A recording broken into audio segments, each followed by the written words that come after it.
Okay, let's dive right into this explainer. Today, we're looking at a profoundly baffling contradiction right at the heart of Europe's current economic and border policies. If you follow global demographics or international policy, you're probably aware that the continent is facing some severe systemic pressures. But when we actually place the data side by side, analyzing both the demographic trajectory and the legislative response, well, a paradox emerges that's honestly hard to comprehend. To really wrap our heads around this, let's look at a powerful metaphor straight from the analysis. Imagine watching someone dramatically complain that they are starving. I mean, they're desperate for food, their health is actively declining, and they clearly need nourishment. But then, you watch that exact same person meticulously barricade the door to a pantry that is absolutely packed with food. They're even hiring guards to make sure nobody opens it. That perfectly captures Europe's current situation. We've got a continent desperately complaining of labor starvation while spending vast resources to barricade the door against the very people who could provide the solution.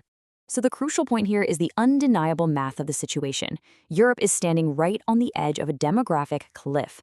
According to the data, 22 out of the 27 European Union nations are projected to see a definitive, unavoidable drop in their workforce population by the year 2050.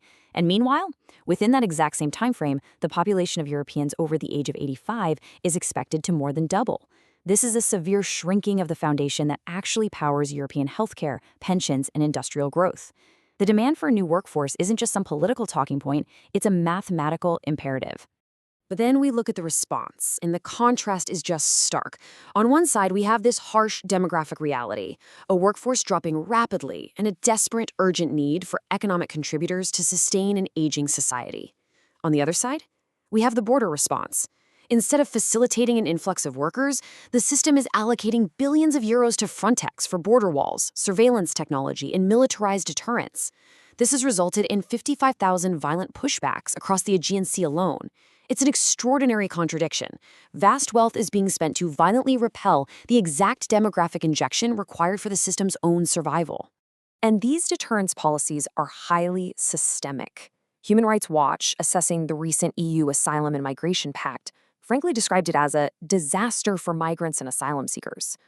This isn't abstract policy either. We're talking about accounts of forced evacuations with zero due process in Serbia, violent pushbacks in Albania, and individuals bound and left adrift in the Everest River. So the question the data really forces us to ask is, what global forces are driving such contradictory, heavily fortified behavior? Section 1. Climate inequality by the numbers. The unseen force driving global displacement. Now, what's really interesting about this slide is that to understand the border crisis, we have to look at the environmental crisis driving it. Let's look at the mathematical realities of climate inequality.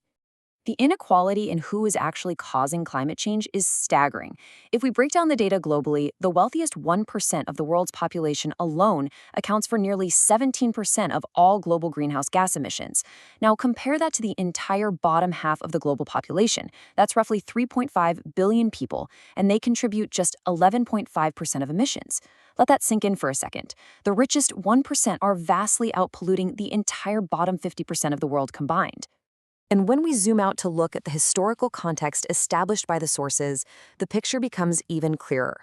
North America and Europe, regions that boast incredibly high standards of living, have basically generated half of all the greenhouse gases pumped into the atmosphere since 1850. The wealth and infrastructure we see in these developed nations were built on an emissions surplus that has fundamentally altered the global climate. And that affects absolutely everyone, from citizens in France to communities in Nepal. But here is the ultimate climate injustice. The poorest populations, who contributed the absolute least to this crisis, are facing the most extreme consequences. While the bottom 50% globally caused barely 12% of emissions, they're facing approximately 75% of the relative income losses caused by climate change. We can see what this vulnerability actually looks like on the ground, too. For instance, in Ahmedabad, India, temperatures inside informal housing were measured at a staggering 7 degrees Celsius hotter than nearby formal housing. Globally, 1.8 billion people are exposed to rising seas and floods, with 43% of them living below the $5.50 a day poverty line. On top of that, warming temperatures and flooding are causing the escalating transmission of diseases like dengue, Zika, and cholera, specifically attacking regions with the poorest sanitation infrastructure. Section 2. The Global Resilience Gap. Disasters without a safety net. It's one thing to be exposed to a climate disaster, but it's an entirely different thing to have the resources to bounce back from it. Think about it like this. When an extreme weather event strikes a high-income nation, there is infrastructure, insurance, and government aid available. They rebuild. But in low-income nations, an extreme weather event doesn't just damage property, it permanently destroys livelihoods. The cost of fixing a home or replacing crops is insurmountable relative to their tiny incomes, and they simply don't have wealth to fall back on. And this number right here is why people ultimately move. Less than 10%. That is the average Social Security coverage for the poorest fifth of the population in low-income nations. Less than 10%. Without a safety net, when the floods come or the crops fail due to unprecedented heat, migration doesn't just become a choice, it becomes the only available safety net. It's a necessary strategy for survival. And this brilliantly illustrates the absurd, cyclical nature of the whole system. Let's trace it. Wealthy nations generate historical emissions. Those climate shocks then destroy the livelihoods of the poorest populations in the global south. Those vulnerable populations move geographically to survive, seeking opportunity. But then, those wealthy nations, the very ones suffering severe labor shortages and demographic decline, spend billions of dollars to militarize their borders and block entry. The system is literally spending vast resources to lock out the very people displaced by a crisis it created, while actively starving its own economy of the workers it desperately needs. Section 3, Funding the Adaptation Chasm.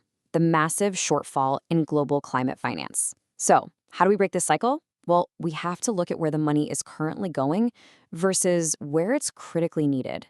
We are facing a massive financial gap here. By 2030, unchecked loss and damage from climate change is projected to hit nearly $600 billion a year. Just for developing country adaptation, meaning helping these nations cope with the climate change that's already baked into the system, the need is estimated at $200 billion per year immediately. But the reality?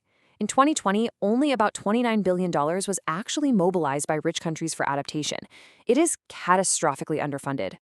So, where could the necessary money come from? Well, the analysis explores a prominent policy proposition to bridge this gap, a targeted wealth tax. Specifically, a 1.5% global wealth tax on centimillionaires. Those are individuals with over $100 million in wealth. The yield from this proposition is stunning. This single, modest progressive tax on the super rich could generate around $295 billion a year. Think about that for a second. That single measure would completely cover the entire $200 billion global adaptation funding gap and then some.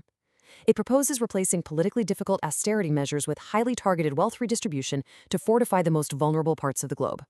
Let's move to Section 4, Rewiring the Capital Flow, Migration as Natural Adaptation, and see how this builds into a final systemic solution. Because we really need to completely reframe how we view human movement, shifting away from viewing migration as a crisis to viewing it as an opportunity. Ultimately, the analysis concludes that we need to rewire the capital flow. Instead of funding deterrence walls and violent pushbacks, that capital should be redirected into channels that actually solve the underlying demographic paradox.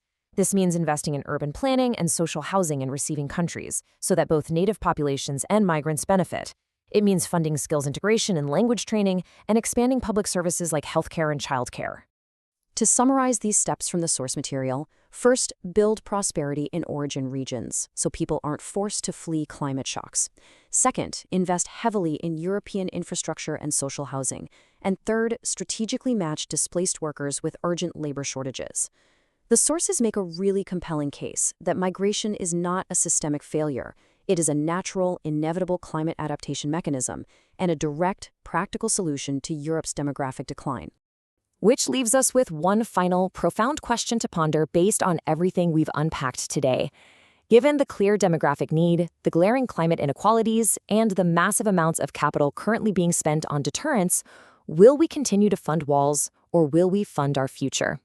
Thanks so much for joining me for this explainer. I'll see you next time.